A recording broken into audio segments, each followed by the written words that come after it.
And welcome to another episode of the Capital Gains Tax Solutions podcast, also streaming on Expert CRE Secrets podcast, where we believe most high net worth individuals and those who help them, they struggle with clarifying their capital gains tax deferral options. Not having a clear plan is the enemy, and using a proven tax deferral strategy, such as the Deferred Sales Trust, is the best way for you to exit your highly appreciated business, real estate, or other asset.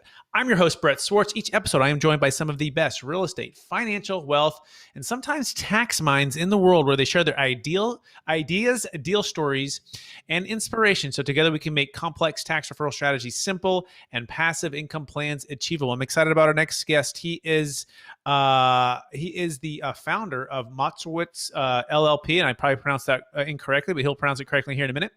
But he has been in the tax attorney for more than 30 years. He has made it his personal mission to help business owners and individual clients successfully resolve tax issues that go on with their lives.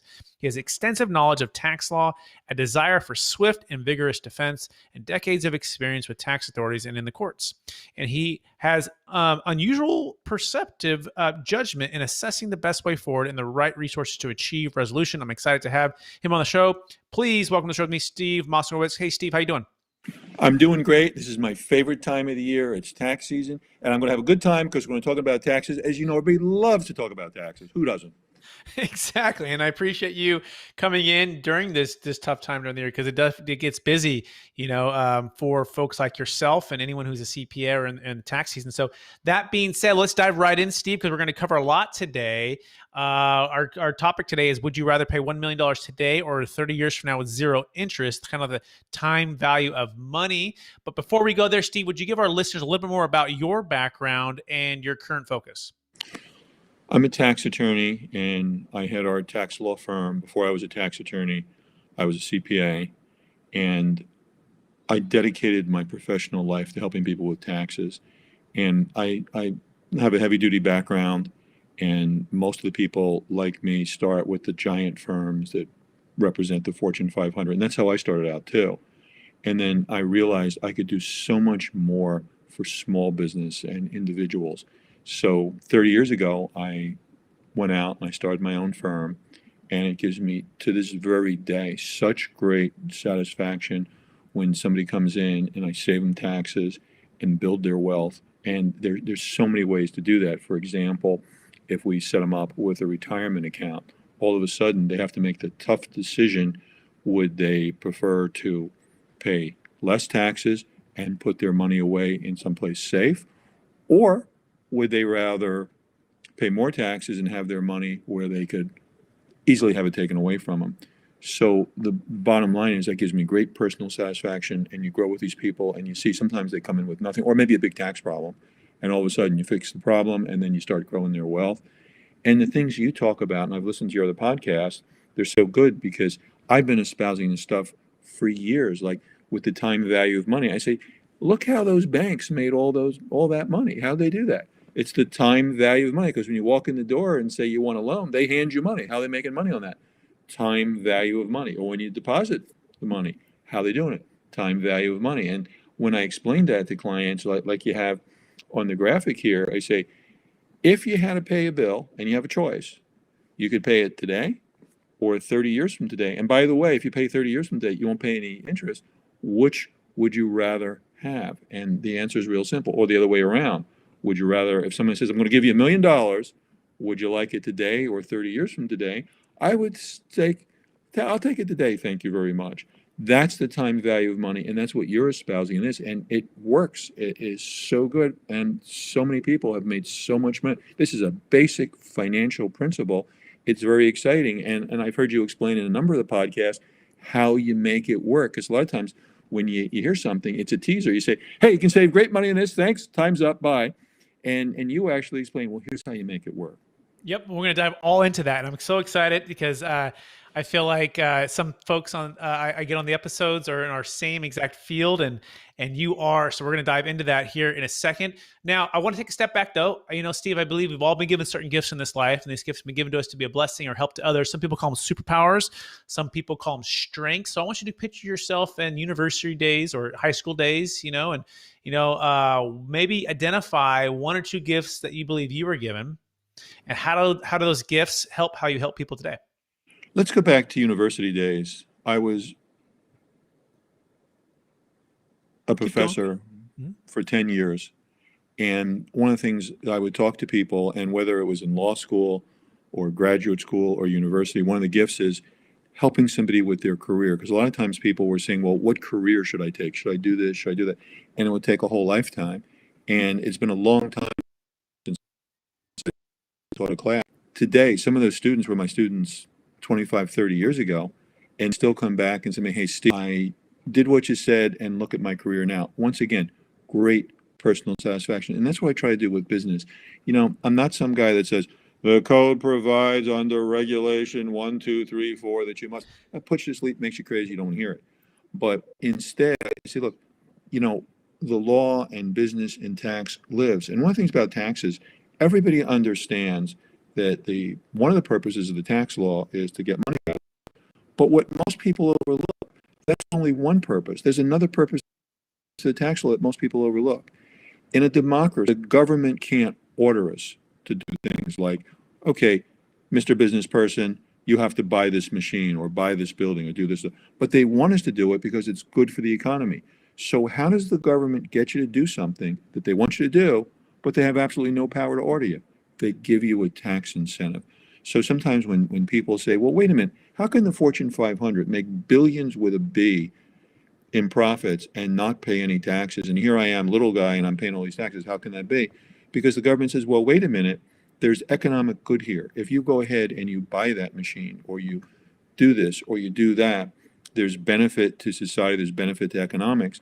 So what I'm saying is, that's what tax planning is. Say, okay, the government in their infinite wisdom said, if you do this, there'll be a tax benefit. You take advantage of them. And a lot of times it makes good business sense to do something with sometimes really just a tiny change.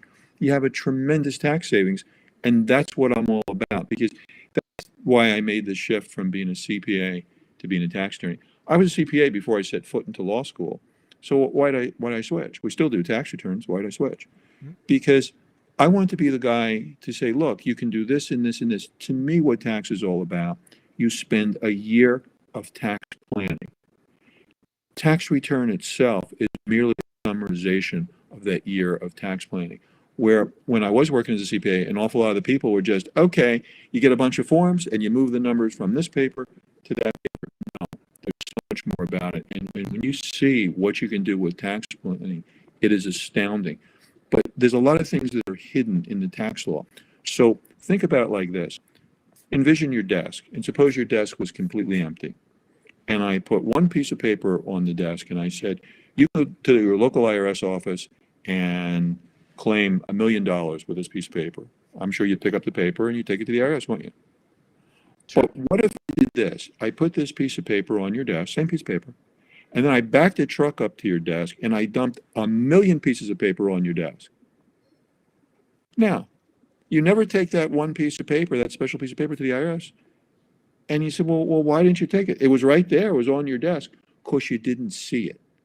If you understand that, you understand our tax law. There's that 1 million pieces of paper on your desk, and there's that special one that's buried. You have to know how to find it.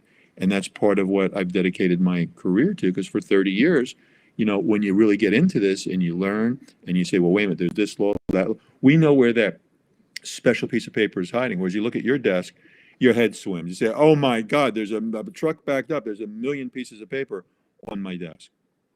Very well said, and a great analogy, which leads into the topic. Would you rather pay a bill today for $1 million or 30 years from now with zero interest? So one of the biggest things with the deferred sales trust that we get is, you know, well, won't I have to pay this tax, you know, at some point? I'm like, yeah, if and when you receive the funds from the trust, right? Interest payments, you'll pay ordinary income. If you dip into principal, you pay some capital gains tax as you receive it.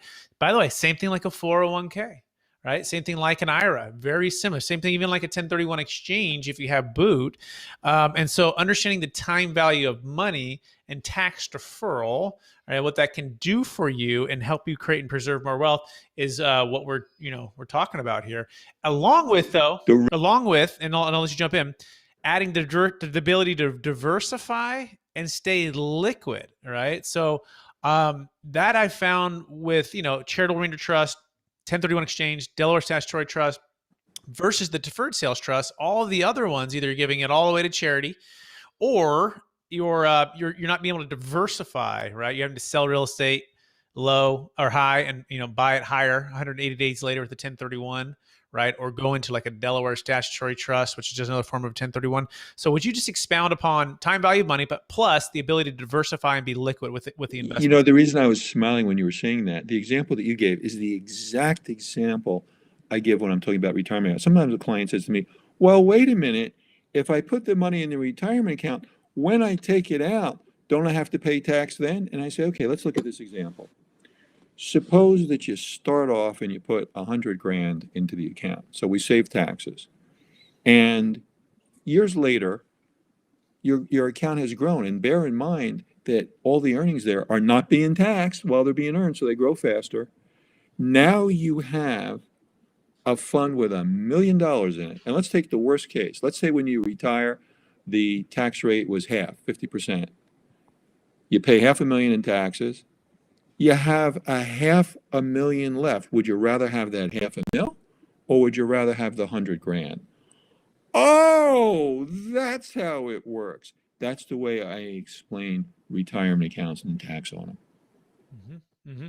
So now expand upon the ability to diversify, because it's not just the tax deferral strategy, but it's the investments behind that and making sure that you can put it into for different vehicles at different times. Well, sure. Spread that out. Yeah.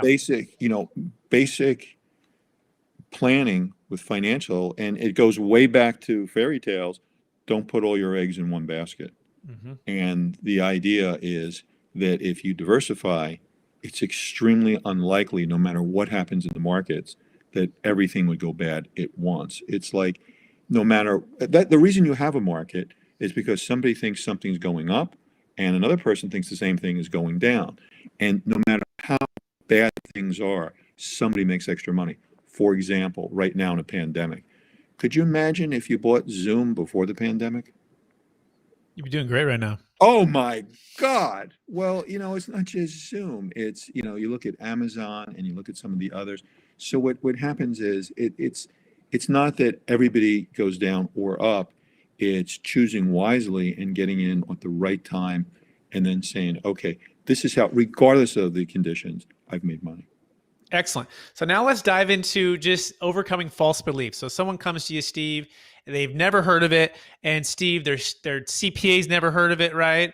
And it seems like it's too good to be true, Steve. Everyone would have known about it. What's your best way to help educate and help bring somebody along? But sometimes these deals are like time constrained, right? Where you have like 30 days to make a decision, right? We need to do tax planning typically, especially for highly appreciated assets, before close of escrow and even before contingencies have been removed, right? So walk us through. ISO, yeah. Yeah, so give me that. So you got 30 days. It's a $10 million sale. It's a business sale. It's going to cost the guy $4 million of tax. He just heard about you. He calls you. Give us A to Z in 30 days, how you're helping him overcome the false belief if it's too good to be true. That's boy, there's an awful lot of overlap between what you do and what I do, because I hear that all the time. Somebody says, my CPA never heard of that. And I said, that's why you should switch away from him or her. And so many times I've heard somebody come in as a deal breaker. And remember, going back to my personal example, that's why I went to law school when I was a CPA.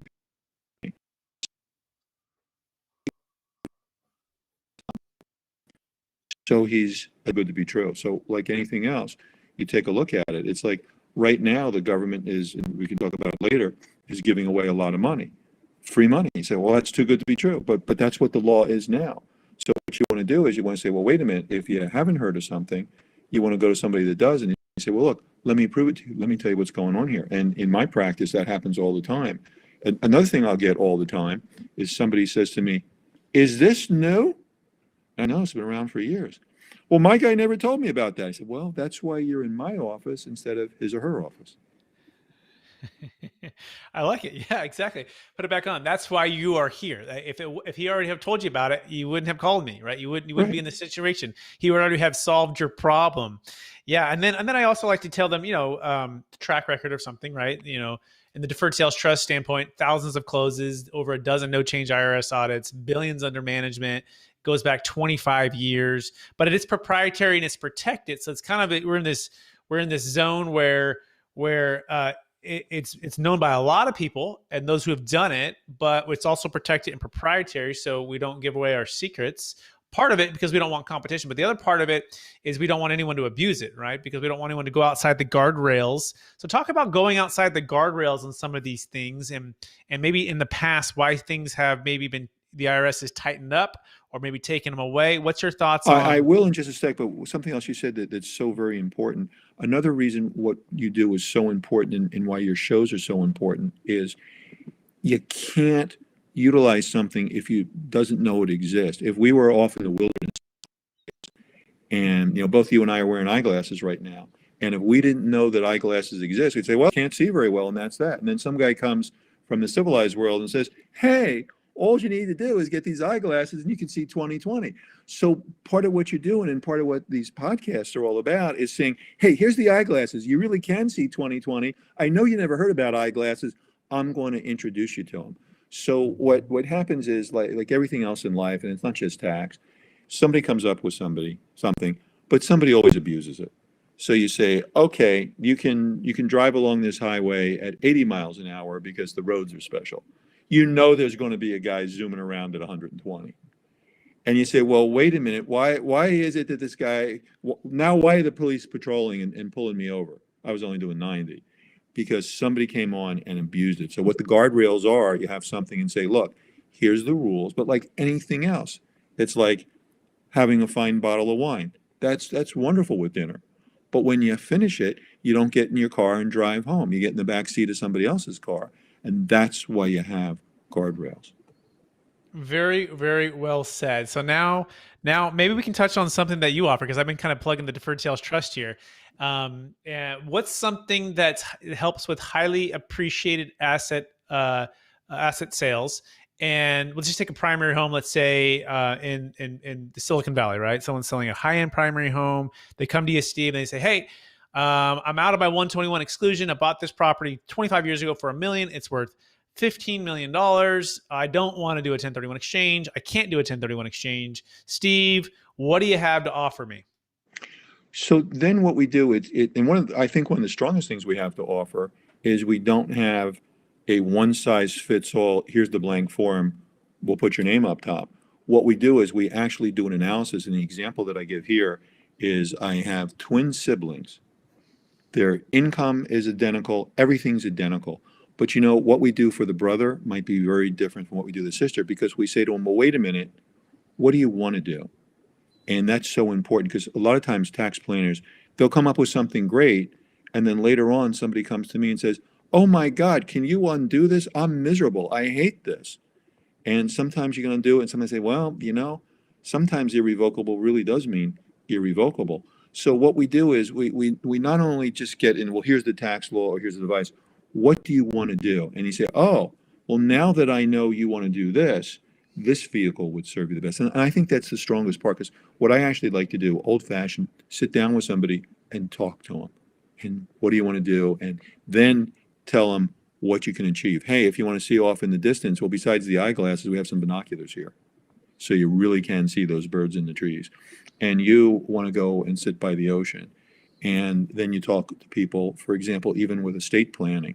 Some people will say, everything for the kids, everything for the kids, everything. Other people will say, and some very, very wealthy people, I won't mention any names, but famous people from the news will say, you know what, you give money to kids, you're ruining them. So again, the tax planning or the estate planning for those people are very, very different. But I think one of our strengths is we find out, what do you really want? And you know what people say to me all the time? Say, Steve, I've been doing this for years. Long before I met you, I had these other guys. Nobody ever talked to me. You just simply talk to me. You find out what I want, and then we put them into things that not only save them taxes and are good for their investments, but actually are taking care of their wants, needs, and desires. So make sure I capture that. And you said it so succinctly and clearly here. So what do you want to do? Like, what is the outcome for you for here? Like, what do you envision your wealth plan, your life, your time, your energy, your family, your estate planning? Start with the end in mind and work your way back. Is that a fair summary? Yes, it is. And we have all types of things where I like tryouts. For example, sometimes you'll hear somebody saying, you know what, I'm working real hard, I'm working at 1,000 miles an hour, so one day I can sit on the beach and do nothing else. And I said, well, wait a minute. That's fine for some guys, but that kills other guys. Do you really want to do that if you worked hard all your life? So one of the plans that I talk to people is that before you pull the plug, take a week a month. You take off a week a month. How do you like it? And if you find that you enjoy that vacation, the week a month, take 2 weeks a month.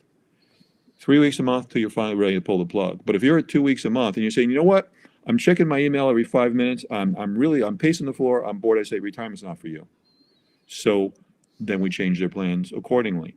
And then you take a look at, well, okay, what does your spouse want?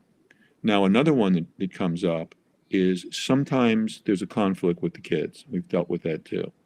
Sometimes what the kids want is best for the kids, but it's not best for mom and dad.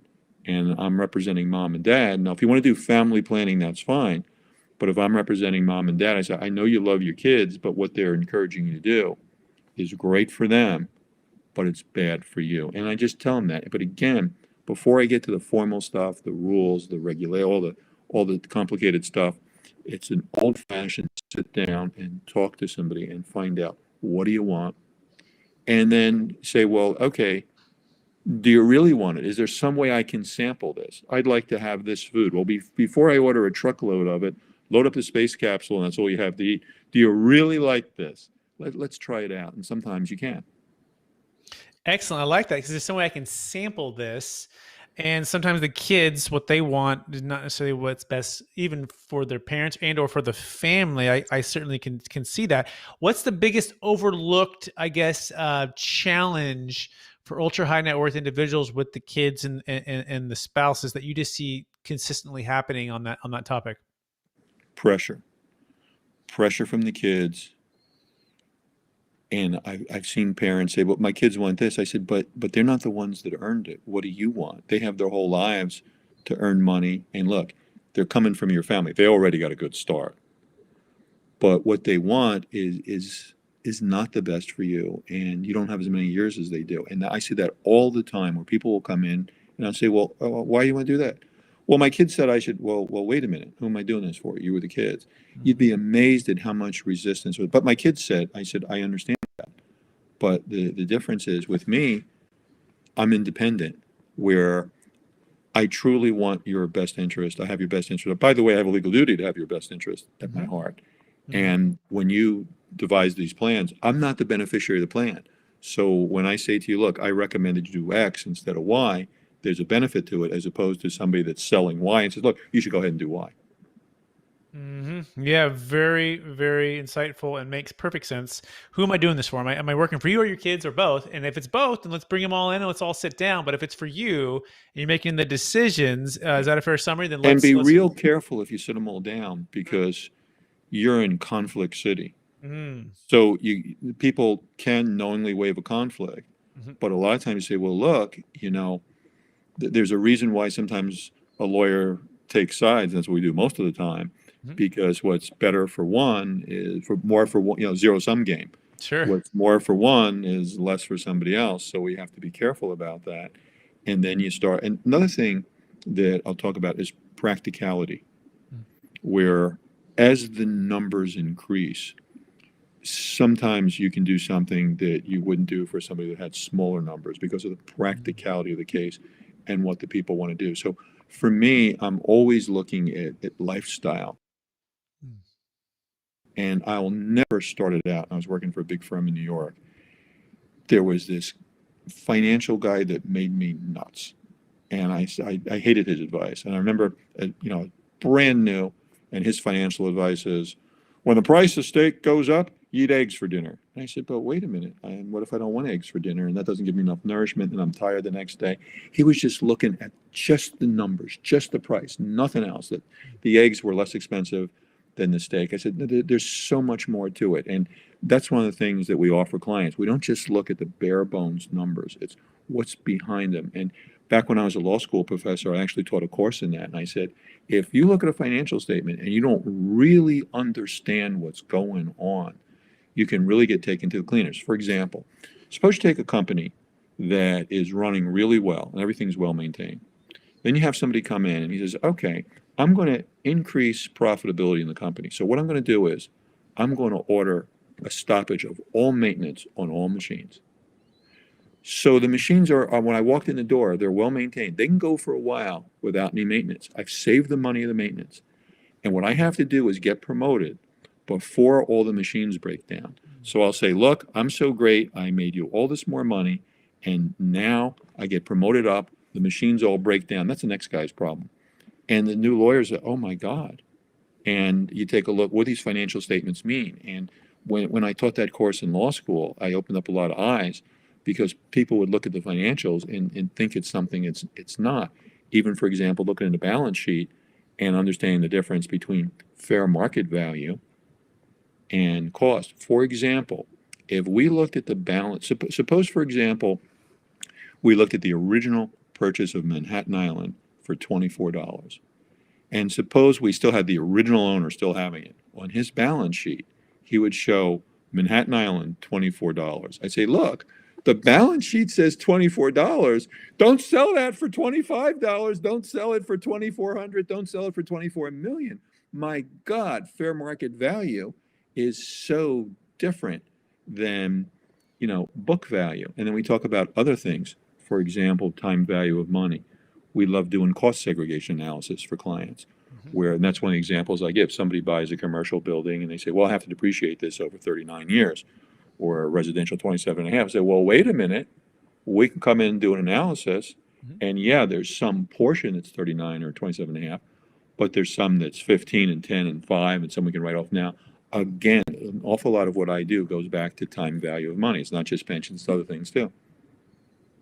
Beautiful. Yeah. So As much. you can see, I get excited about this because who wouldn't?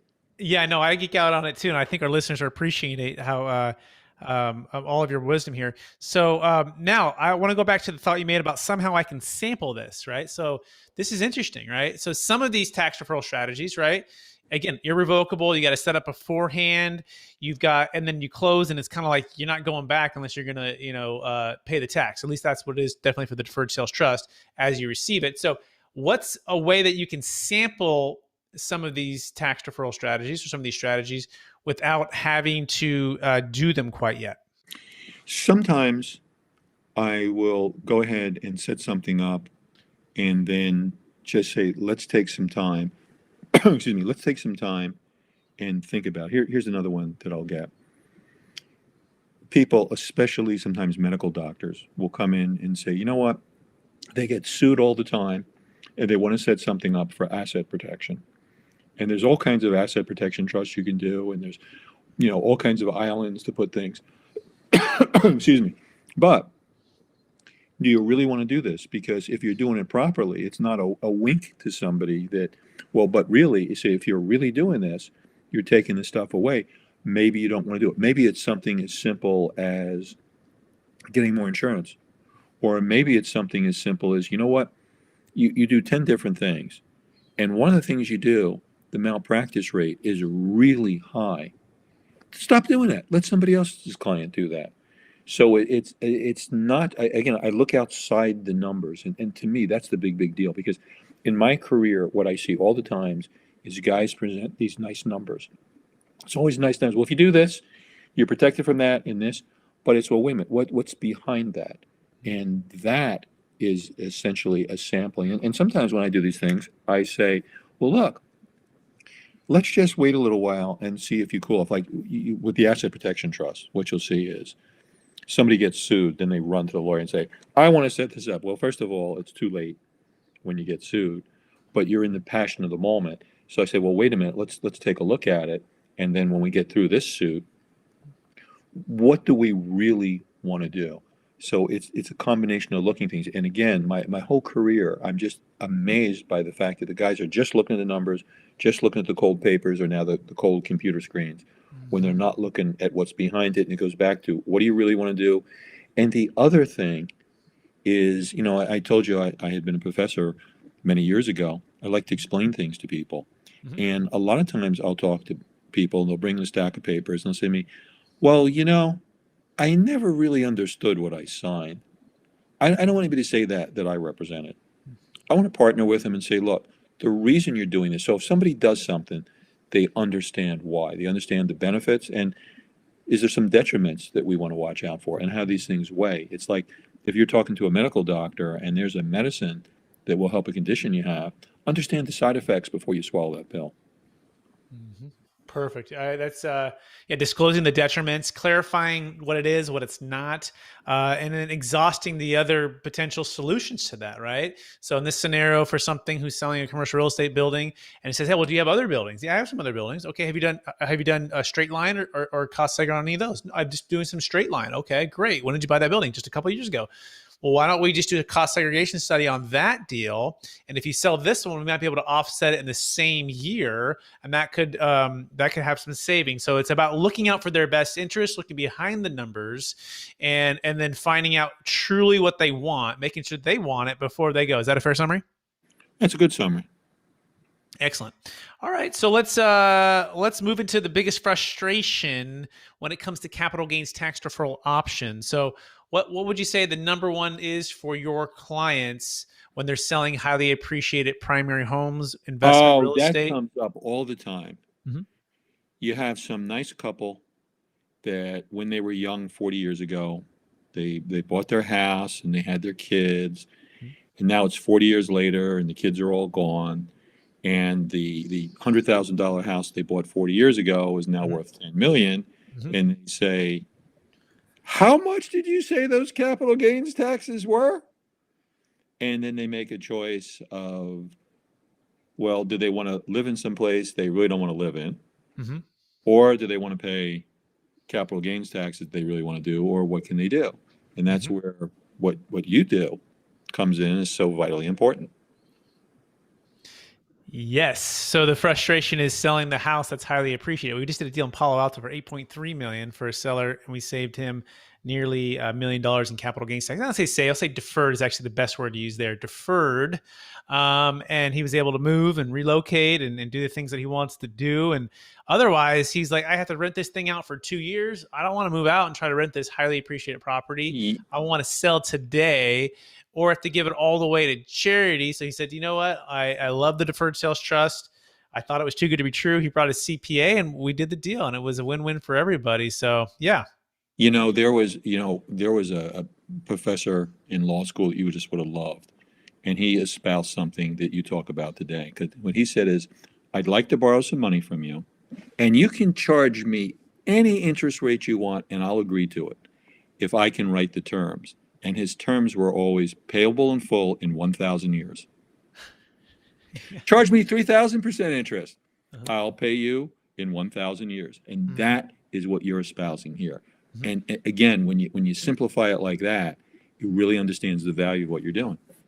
Yeah, 100%. And just to clarify too, we always want to make sure things are commercially reasonable. So we set our terms for 10-year notes. End of 10 years, though, you can renew for 10 years. And then we can renew, pass it to your kids, and your kids can keep going as well. You can learn more about that at capitalgainstaxsolutions.com. By the way, we're talking with Steve, and pronounce your last name, Steve. Steve Moskowitz. Moskowitz, yeah, Steve Moskowitz.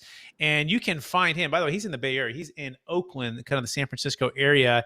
You can find him at moskowitz.com. By the way, Steve, did I tell you I'm originally from Mission, San Jose, Fremont, and we would spend our, spring and summer times taking the BART into the Oakland A's stadium and seeing Mark McGwire, Jose Canseco, hitting those home runs. I don't know where you were in the 80s. And the other one was, of course, Jerry Rice and Joe Montana with the 49ers. That's where I'm from. Were you from there too?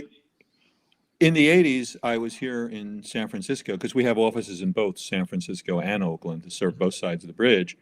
But before that was New York City. So the bottom line is, I have both references. But yeah, I remember all of that.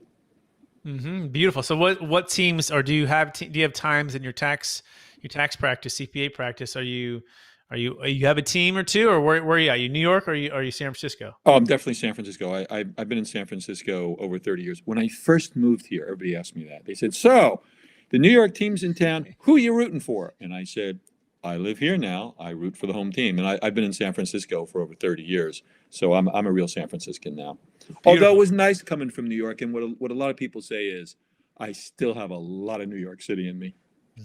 I which you love can it. probably tell from the way I speak. No, absolutely. I love the New York City and you. And thank you so much for sharing that. All that being said, are you ready for the lightning round?